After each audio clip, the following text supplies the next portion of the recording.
Hello friends, എല്ലാവർക്കും good morning. അപ്പോൾ ഇന്നത്തെ ഒരു അടിപൊളി വിശേഷത്തിലേക്ക് എല്ലാവർക്കും സ്വാഗതം. അങ്ങനെ നമ്മുടെ ചന്ദ്ര ഈ പാതിരാത്രി വിശന്ന് കഴിഞ്ഞപ്പോഴേക്കും എന്തെങ്കിലും കഴിക്കാം എന്നൊക്കെ വിചാരിച്ചുകൊണ്ട് അടുക്കളയിലോട്ട് ചെല്ലുകയാണ്. അപ്പോൾ അടുക്കളയിലോട്ട് ചെന്ന് കഴിഞ്ഞപ്പോഴേക്കും അടുക്കളയിൽ എന്തോ തട്ടലും മുട്ടലും ഇത് കണ്ട് ചന്ദ്ര ആകെ പേടിച്ചു പോയി. ചന്ദ്ര ഒളിഞ്ഞു നോക്കിക്കഴിഞ്ഞപ്പോഴേക്കും ഒരു നൈറ്റി ഇട്ട ഒരു സ്ത്രീ അവിടെ നിൽക്കുന്നത് പോലെയാണ് നമ്മുടെ ചന്ദ്രയ്ക്ക് തോന്നിയത്. കാരണം നൈറ്റിയാണ്, ഫ്രണ്ട് വശം ആരും കാണുന്നില്ലല്ലോ. അപ്പോൾ ഇത് കണ്ടു കഴിഞ്ഞപ്പോഴേക്കും ചന്ദ്രയാണെങ്കിൽ നേരെ ആ അടുക്കള വാതിൽ അടച്ചിട്ട് അയ്യോ ഓടി വായോ, ദേ കള്ളി കള്ളി, ശ്രീകാന്തേ, ശ്രുതി, രവിയേട്ടാ എന്നൊക്കെ പറഞ്ഞുകൊണ്ട് ഒച്ചത്തിലൊരു വിളി, ദേ കള്ളി കള്ളി എന്ന് പറയുകയാണ്. ഇത് കേട്ട് കഴിഞ്ഞപ്പോഴേക്കും ശ്രുതിയും കൂടി ഓടി അങ്ങോട്ട് വരികയാണ്. പക്ഷേ സമയം തന്നെ നമ്മുടെ വർഷയാണെങ്കിൽ ചെവിയിൽ ഹെഡ്സെറ്റും വെച്ചുകൊണ്ടിരുന്ന് ഇങ്ങനെ പാട്ട് കേട്ടുകൊണ്ടിരിക്കുക. അതുകൊണ്ട് വർഷ ഇതൊന്നും കേൾക്കുന്നില്ല. അപ്പോൾ ചന്ദ്ര ഇരുന്നിങ്ങനെ കാറി വിളിക്കുകയാണ്. അപ്പോൾ ശ്രുതിയൊക്കെ ഓടി വന്നിട്ട് അമ്മ എന്താ പറ്റിയതേ? എടാ അടുക്കളയിൽ ഒരു കള്ളിയാടാ. കള്ളിന്നോ? അപ്പോൾ സച്ചിയും രേവതിയും കൂടി ഓടി വരികയാണ്. എന്താ പറ്റിയത്, എന്താ പറ്റിയതെന്ന് ഈ സച്ചി ഇങ്ങനെ ചോദിച്ചു കഴിഞ്ഞപ്പോഴേക്കും അടുക്കളയിൽ ഒരു കള്ളി. കള്ളിയോ? അപ്പോൾ രേവതി പറയാം, എന്തൊക്കെയാ അമ്മേ പറയുന്നത്, കള്ളിന്നോ? അതെ, അടുക്കളയിൽ ഒരു കള്ളി കേട്ടിട്ടുണ്ട്.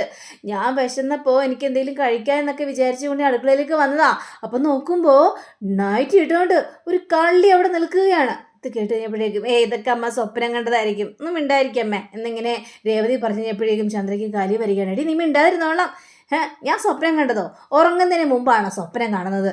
ഞാൻ എന്നെ ഉറങ്ങിയിട്ടുണ്ടായിരുന്നില്ല, എനിക്ക് വിശന്നിട്ടൊരു രക്ഷയുണ്ടായിരുന്നില്ല, അതുകൊണ്ട് ഞാൻ ഉറങ്ങിയില്ല. അവളൊരു സ്വപ്നം. അപ്പോൾ രവി വിളിക്കാനാണ്, രവിയേട്ടാ അച്ഛ എന്നൊക്കെ പറഞ്ഞ് വിളിച്ച് കഴിഞ്ഞപ്പോഴേക്കും രവിയാണ് ഈ ചാടി എണീറ്റ്, ദൈവമേ അവളിപ്പോൾ എണീറ്റ് പോയതല്ലേ ഉള്ളൂ, ഇവിടെന്തിനാ കിടന്ന് കാണുന്നത് എന്ന് പറഞ്ഞ് രവി നേരെ അവിടെ നിന്ന് എണീറ്റ്. എന്താ ചന്ദ്ര നീ എനക്ക് എന്താ പറ്റിയത്? രവിയേട്ടാ അതെ അടുക്കളയിൽ ഒരു കള്ളി. അടുക്കളയിൽ ഒരു കള്ളിന്നോ? നീ എന്തൊക്കെയാ ചന്ദ്ര ഈ പറയുന്നത്? അതേ രവിയേട്ടാ, ഞാൻ പറഞ്ഞ സത്യം തന്നെയാ. അവളതേ ഞാൻ അടച്ച് പൂട്ടിയിട്ടിട്ടുണ്ട്. ഞാനേ അടുക്കളയ്ക്ക് വന്നു കഴിഞ്ഞപ്പോഴേക്കും അടുക്കളയിൽ നിന്ന് അവളെന്തോ പരിപാടിയാണ്. ദേ ഇവള് മര്യാദയ്ക്ക് വാതിലൊന്നും അടച്ചിട്ടുണ്ടാവില്ല എന്ന് രേവതിയെ കുറ്റപ്പെടുത്തുകയാണ്. ഇത് കഴിഞ്ഞപ്പോഴേക്കും രേവതിയെ ഇല്ല, ഞാൻ അടുക്കള വാതിലൊക്കെ നന്നായിട്ട് അടച്ചതാണ്, എല്ലാം നന്നായിട്ട് അടച്ചാണ്. പിന്നെ അവളെങ്ങനെ അടുക്കളയായിട്ട് കയറി? ഇനി പറഞ്ഞിട്ടൊന്നും കാര്യമില്ല, അവളെ എങ്ങനെയെങ്കിലും അടിച്ച് പുറത്തിറക്കണം. ദേ നിങ്ങൾ ആരെങ്കിലും കയറി ചെല്ല്, എന്നിട്ട് അവളെ അടിച്ച് നിലത്തിട്, അവളെ തലമണ്ടൊക്കെ തന്നെ അടിക്കണം. കഴിഞ്ഞപ്പോഴേക്കും നമ്മുടെ സച്ചിയാണെങ്കിൽ ശരി നിങ്ങൾ മാറ്, ഞാൻ അവനകത്തേക്ക് കയറി നോക്കാം എന്നിങ്ങനെ സംസാരിക്കാം. അപ്പം രേവതി തടയാണ്, വേണ്ട സച്ചിയേട്ടാ വേണ്ട സച്ചിയേട്ടൊന്നും പോകേണ്ട ആവശ്യമില്ല. അവളുടെ കയ്യിൽ എന്തെങ്കിലും ആയുധമുണ്ടെങ്കിലോ? ആയതുണ്ടെങ്കിലേ അവൾ നമ്മളെ ആക്രമിക്കില്ലേ, അതുകൊണ്ട് സച്ചിയേട്ടാ വേണ്ട സച്ചിയേട്ടാ എന്ന് രേവതി പറയണം. അപ്പം ശ്രുതി അടുത്തേക്ക് വന്നിട്ട് അവളുടെ കയ്യിൽ ആയുധമില്ലെങ്കിലും അടുക്കളയിൽ ആയുധമുണ്ടല്ലോ, നമ്മൾ ആരെങ്കിലും അങ്ങോട്ട് കയറി ചെന്ന് കഴിഞ്ഞിട്ടുണ്ടെങ്കിൽ അവൾ അടുക്കളയിൽ നിന്ന് വല്ല ആയുധം എടുത്തിട്ട് പള്ളക്ക് അങ്ങോട്ട് കുത്തി കയറ്റും, നമ്മളെ ഉപദ്രവിക്കും. അതുകൊണ്ട് സച്ചി നീ പോയി നോക്ക് എന്ന് ശ്രുതി പറയുക. ഇത് കേട്ടുകഴിഞ്ഞപ്പോഴേക്ക് രേവതി ആണെങ്കിൽ കൊള്ളാലോ നിനക്ക്, അപ്പം എൻ്റെ സച്ചിയേട്ടന് കുത്തുകൊള്ളട്ടെ അല്ലേ, അതിനു വേണ്ടിയില്ലേ നീ ഇങ്ങനെയൊക്കെ സംസാരിക്കുന്നത്, നീ ആൾ കേമിയാണല്ലോ ശ്രുതി എന്ന് പറഞ്ഞപ്പോഴേക്കും ചന്ദ്രയാണെങ്കിൽ നിങ്ങൾ ആരെങ്കിലും പോയി പെട്ടെന്ന് നോക്കിയാൽ മതിയാവുള്ളൂ. സുധി നീ പോയി ഒരു വടി എടുത്തിട്ട് വാ. ശരിയമ്മേ ഞാൻ പോയി ഒരു വടി എടുത്തിട്ട് വരാമെന്ന് പറഞ്ഞിട്ട് സുധി പുറത്തേക്ക് ഇറങ്ങി ഓടുക.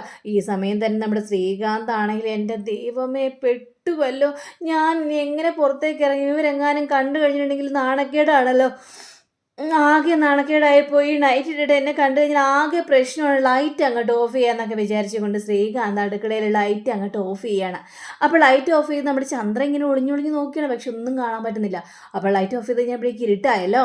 അപ്പോൾ സുധി പോയി ഓടിപ്പോയി ഒരു വടി എടുത്തിട്ട് വരിക. അതേ ഞാനൊരു വടി എടുത്തിട്ടുണ്ട്, സച്ചി എന്നാ വടി എന്ന് പറഞ്ഞു കൊടുക്കുക. അപ്പോൾ നമ്മുടെ രവി ആണെങ്കിൽ സച്ചി നീ കയറി അകത്തേക്ക് കയറി നോക്ക്. ശരി ഞാൻ കയറി നോക്കാം. അപ്പോൾ രേവതി തടയുകയാണ്, സച്ചിയേട്ടൻ പോകണം, നീ ഒന്ന് മാറി നിൽക്ക് രേവതി, നിനക്കെന്ത് ഇത്ര പേടിയാണോ? ഒരു പെണ്ണല്ല അകത്തേക്ക് കയറിയിരിക്കുന്നത്, അവളെന്നെ ഒന്നും ചെയ്യാനായിട്ട് പോകുന്നില്ല, നീ അങ്ങോട്ട് മാറി നിൽക്ക്. എന്തായാലും അവളടിച്ച് പുറത്തിറക്കണ്ടേ, അല്ലെങ്കിൽ ശരിയാവോ? ഇവൾക്ക് എന്തിനു വേണ്ടി നമ്മളെ വീട്ടിൽ കയറി, അവളെങ്ങനെ വീട്ടിൽ കയറി, ഇതൊക്കെ അറിയണ്ടേ, അതറിഞ്ഞല്ലേ മതിയാവുള്ളൂ എന്നും പറഞ്ഞ് സച്ചി നേരെ അടുക്കളയിലേക്ക് കയറുകയാണ്. അപ്പോൾ ഭയങ്കര ഇരുട്ട്.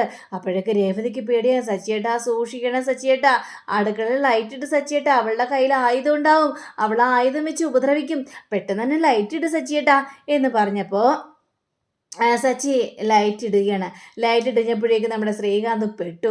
ശ്രീകാന്താണെങ്കിൽ പേടിച്ച് വിറച്ചിട്ട് അങ്ങോട്ടും തിരിഞ്ഞ് നിൽക്കുകയാണ്. അപ്പോൾ സച്ചി നേരെ ഇവളുടെ പിന്നാലെ വന്നിട്ട് ആരടി നീ ആരാന്നാ ചോദിച്ചത്. എടീ ധൈര്യം ഉണ്ടെങ്കിൽ ഇങ്ങോട്ട് തിരിയടി, നീയേ ഞങ്ങളുടെ വീടിൻ്റെ അടുക്കളയിൽ കയറി നിൽക്കാനായിട്ട് നിനക്ക് ആരാണ് അരിമാൻ തന്നത് എന്നൊക്കെ ചോദിച്ചുകൊണ്ട് നമ്മുടെ സച്ചി അങ്ങോട്ട് തുടങ്ങി. അപ്പോൾ അതെ അവളോടൊന്നും ചോദിച്ചിട്ട് ഒരു കാര്യമില്ല, അടിക്കാവുള്ള തല നോക്കി എന്നിങ്ങനെ രവിയും അടുക്കളയിലോട്ട് കയറി രവിയും അതേപോലെ തന്നെ ചന്ദ്ര എല്ലാവരും കൂടി ചേർന്ന് ഇങ്ങനെ പറയുക.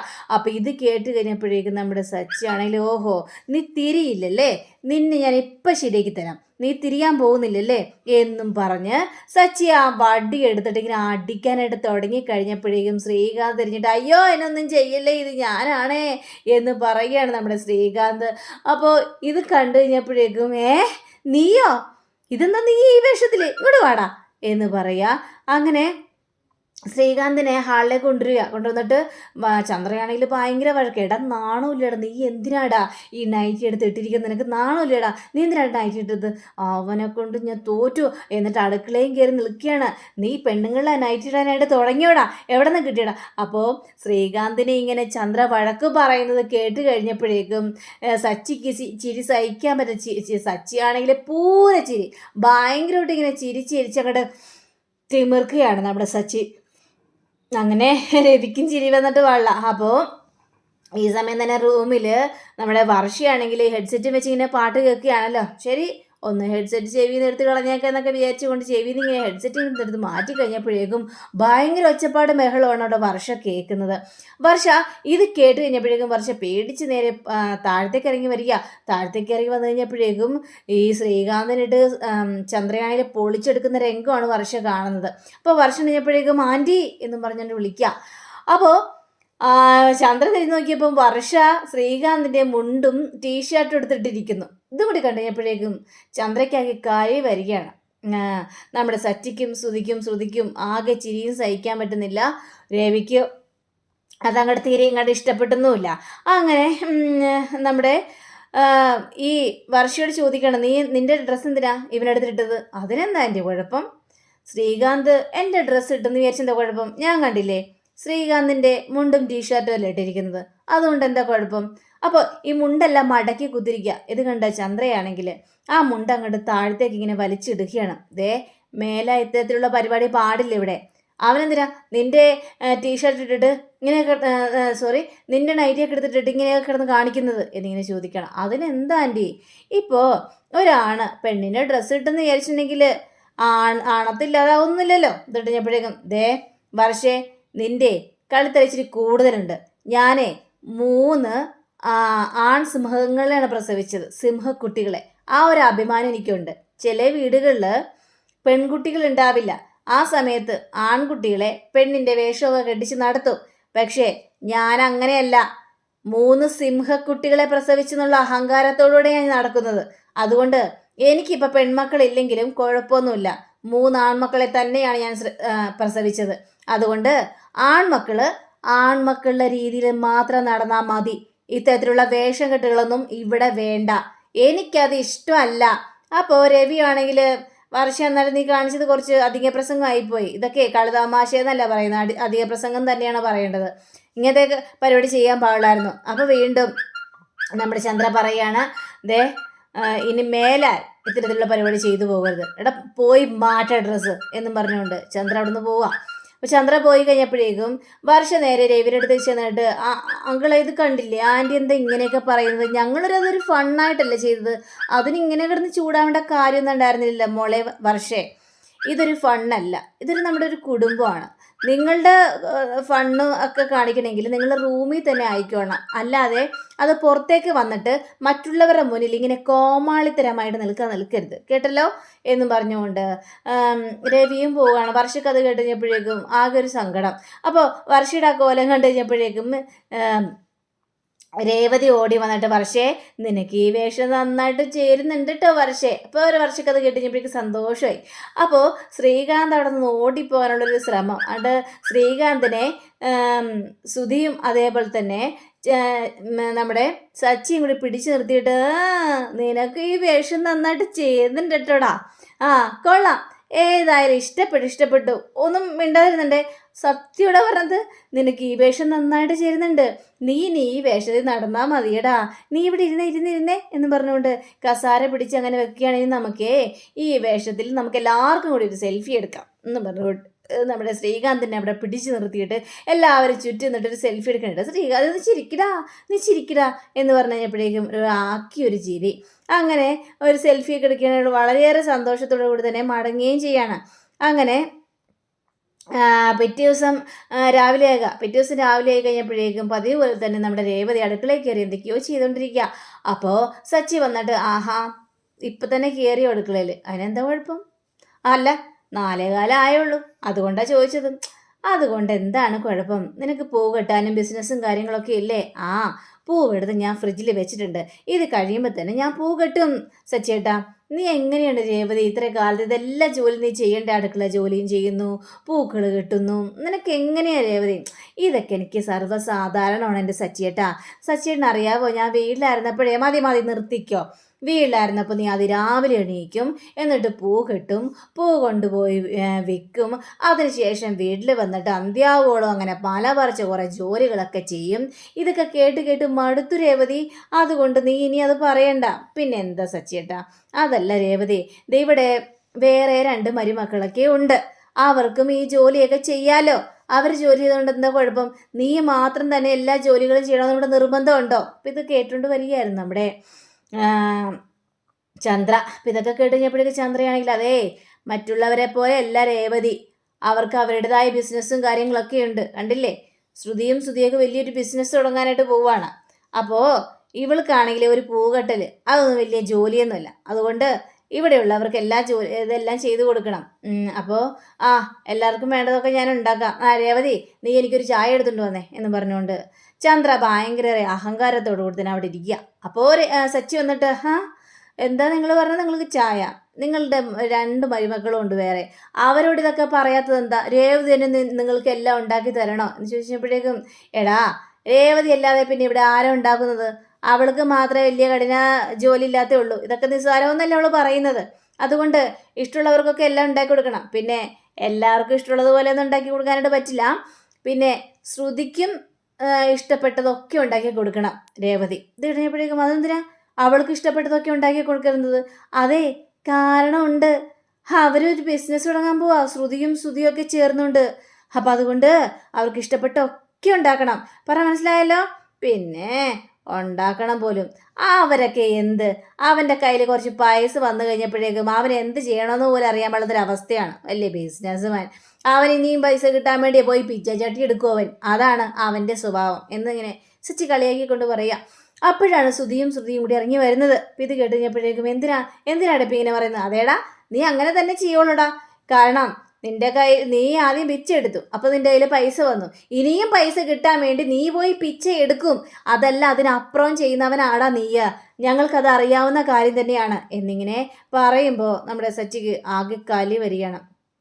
അപ്പോൾ സച്ചിക്ക് ഇങ്ങനെ കലി വന്നു കഴിഞ്ഞപ്പോഴേക്കും അപ്പോൾ നമ്മുടെ രേവതി പറയുകയാണ്, സച്ചിയായിട്ടൊന്നും മിണ്ടാതിരിക്കുക, അതൊന്നും എൻ്റെ ആവശ്യമില്ല. അപ്പോൾ രവി വരിക. അപ്പോൾ രവി വന്നു കഴിഞ്ഞപ്പോഴേക്കും രവിയോട് ചെന്നിട്ട് ശ്രുതിയും കൂടി പറയുകയാണ്, അച്ഛാ അങ്കിളെ ഇതൊക്കെ കണ്ടോ? സച്ചി വെറുതെ ഇരുന്നൊരു കളിയാക്കുകയാണ്. എന്തിനാണ് അവൻ അന്നത്തെ കാര്യം എടുത്ത് ഇടുന്നത്? സച്ചിക്ക് വേറെ പണിയുണ്ടോ എന്നൊക്കെ ഇങ്ങനെ ചോദിച്ചു കഴിഞ്ഞപ്പോഴേക്കും രവിയാണെങ്കിൽ ഞാൻ കുറച്ചും കൂടി കേട്ടായിരുന്നു. സച്ചി, നീ കാലത്ത് തുടങ്ങിയോ? നിനക്ക് എന്താ പ്രശ്നം? അതല്ല അച്ഛാ, ഇത് പറയുന്നത് കേട്ടില്ലേ? രേവതി തന്നെ ഈ കുടുംബത്തിലുള്ള എല്ലാ ജോലികളും ചെയ്യണം. അതിൻ്റെ കാര്യമുണ്ടോ? അതും ശരിയാണല്ലോ ചന്ദ്രേ. നീ എന്തിനാ രേവതിയെ കൊണ്ട് എല്ലാ ജോലികളും ചെയ്യിപ്പിക്കുന്നത്? അവൾ ചെയ്തെന്ന് വിചാരിച്ച ഒരു കുഴപ്പമില്ല. മോളെ ശ്രുതി, ഇങ്ങോട്ട് വന്നേ. ശ്രുതി, നിനക്ക് എന്താണ് കഴിക്കാൻ വേണ്ടത്? അപ്പോൾ ശ്രുതി പറയുകയാണ്, എനിക്ക് വെജിറ്റബിൾ ബിരിയാണിയാണ് വേണ്ടതെന്ന്. രേവതി പറഞ്ഞ കേട്ടില്ലേ, വെജിറ്റബിൾ ബിരിയാണി വേണോന്ന്. പെട്ടെന്ന് തന്നെ വെജിറ്റബിൾ ബിരിയാണി ഉണ്ടാക്കണം. ഇത് കഴിഞ്ഞപ്പോഴേക്ക് രേവതി, അമ്മ അതിന് വെജിറ്റബിൾ ബിരിയാണി ഉണ്ടാക്കാൻ വേണ്ടിയുള്ള പച്ചക്കറിയൊന്നും ഇവിടെ ഇല്ല, അത് പോയി മേടിച്ചുകൊണ്ട് വരണം. എടാ പെട്ടെന്ന് പോയി നീ തന്നെ മേടിച്ചുകൊണ്ട് വാ എന്നിങ്ങനെ രേവതിയോട് പറഞ്ഞു കഴിഞ്ഞപ്പോഴേക്കും സച്ചി പറയുകയാണ്, അതെന്തിനാ രേവതി മേടിച്ചുകൊണ്ട് വരുന്നത്? അത് കൊള്ളാം, രേവതി മേടിച്ചുകൊണ്ട് കണ്ട കാര്യമൊന്നുമില്ലല്ലോ, അവൾക്ക് ഇവിടെ ജോലികൾ ചെയ്യണ്ടേ? അതുകൊണ്ട് പച്ചക്കറി എന്താണെന്നും പറ രേവതി. എന്താ സച്ചിയേട്ടാ? സച്ചിയുടെ മേടിക്കാനായിട്ട് പോവുകയാണ്. ഞാനെന്തിനാ പച്ചക്കറി മേടിക്കാനായിട്ട് പോകുന്നത്? അതെല്ലാമേ ഇവൻ മേടിച്ചുകൊണ്ട് വരും. ഇവൻ്റെ ഭാര്യയ്ക്കല്ലേ വെജിറ്റബിൾ ബിരിയാണി തിന്നാനുള്ള ആഗ്രഹം. അതുകൊണ്ട് ഇവൻ തന്നെ. ഞാൻ മാർക്കറ്റിൽ പോകാനാ? ശിശേ, നാണക്കേട്. ഞാനൊരു വലിയ ബിസിനസ്സൊക്കെ ചെയ്യാനായിട്ട് പോവാ, ഒരു ബിസിനസ് മാനാണ് ഞാൻ. അപ്പം പിന്നെ ഞാൻ മാർക്കറ്റിലൊക്കെ പോയാൽ ശരിയാവോ? ആ, നീ മാർക്കറ്റിൽ പോയാൽ ശരിയാവോടാ, നീ പറഞ്ഞ പോലെ അങ്ങോട്ട് ചെയ്യ്, അല്ലെങ്കിൽ നിന്നെ നാണം കെടുത്തും. അപ്പോൾ രവി പറയാ, ശരി സുധി, നീ പോയി പച്ചക്കറിയൊക്കെ മേടിച്ചിട്ട് വാ, എന്നിട്ട് അവൾ വെജിറ്റബിൾ ബിരിയാണി ഉണ്ടാക്കും. അപ്പം അച്ഛ പൈസ എന്താ? പൈസയേ ഇല്ലേ നിൻ്റെ കയ്യിൽ? അത് പിന്നെ അച്ഛ, എടാ നാണം ഉണ്ടോടാ? ഇതേ ഇത്രയും പൈസ വന്നു, എന്നിട്ട് നിന്റെ ഭാര്യയ്ക്ക് വേണ്ടി കുറച്ച് പൈസയെങ്കിലും മുടക്കാനായിട്ട് നിനക്ക് പറ്റില്ലേടാ എന്ന് സച്ചി കളിയാക്കാം. അപ്പോൾ ശ്രുതിയാണെങ്കിൽ, ഞാൻ പൈസ എടുത്തിട്ട് വരാം ശ്രുതി, ഇവിടെ നിൽക്ക് എന്നും പറഞ്ഞുകൊണ്ട് പൈസ എടുക്കാനായിട്ട് നേരെ ശ്രുതി മേലോട്ട് പോവുക. കുറച്ച് മേടിച്ചാൽ മതി എന്നും രേവതി പറയുകയാണ്. അപ്പോൾ രേവതി അങ്ങനെ പറഞ്ഞു കഴിഞ്ഞപ്പോഴേക്കും ഇങ്ങനെ ശ്രുതിയാണെങ്കിൽ പൈസയും കൊണ്ട് വരികയാണ്. അതെ, കുറച്ച് ക്യാപ്സിക്കും ക്യാരറ്റും കോളിഫ്ലവറും അങ്ങനെ ബീൻസും അങ്ങനെ കുറച്ച് ഇത്രയും മേടിച്ചാൽ മതി കേട്ടോ എന്ന് പറയുക. ഇതും കൂടി നമ്മുടെ ശ്രുതിയുടെ തലയിൽ ഓർമ്മ നിൽക്കുന്നില്ല. ശ്രുതി എന്തൊക്കെയാ പറഞ്ഞത്? സച്ചി കണ്ടോ, വലിയ ബിസിനസ്മാനാണ്, ഡിഗ്രിയാണെന്നൊക്കെ പറയുന്നുണ്ട്. ഇവൻ ഇത്രയും പോലും അവൻ്റെ തലയിൽ ഓർമ്മ നിൽക്കുന്നില്ല. ഇവൻ എങ്ങനെയൊക്കെ ബിസിനസ് ചെയ്ത് ജീവിക്കാനാണോ ദൈവമേ എന്ന് പറഞ്ഞപ്പോഴേക്കും സച്ചി നിർത്ത്. അപ്പോൾ ശ്രുതി, നീ ഏതായാലും പോ ശ്രുതി, ഞാൻ ഏതായാലും വാട്സപ്പ് ചെയ്തോളാം എന്താ വേണ്ടതെന്ന്. ശരി അങ്ങനെ മതി എന്ന് പറഞ്ഞുകൊണ്ട് ശ്രുതി അവിടെ നിന്ന് പോവുക. ശ്രുതി അവിടെ നിന്ന് പോയി കഴിഞ്ഞപ്പോഴേക്കും ശരി ഒരു ബിസിനസ് നടക്കുന്നു.